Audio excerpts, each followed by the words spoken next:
nechirimo wakandirimbisa kuti tichagara tose zuva racho ratondinondokera kuti tigare tose mumwe wangu niwe chete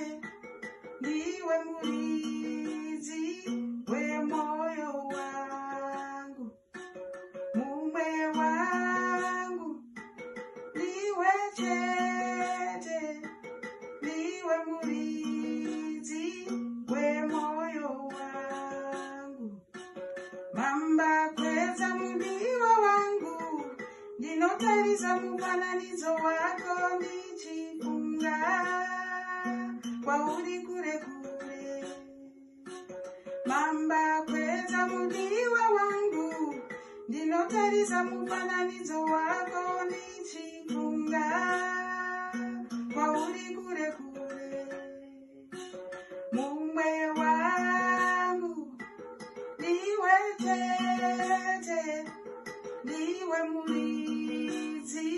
wemoyo wangu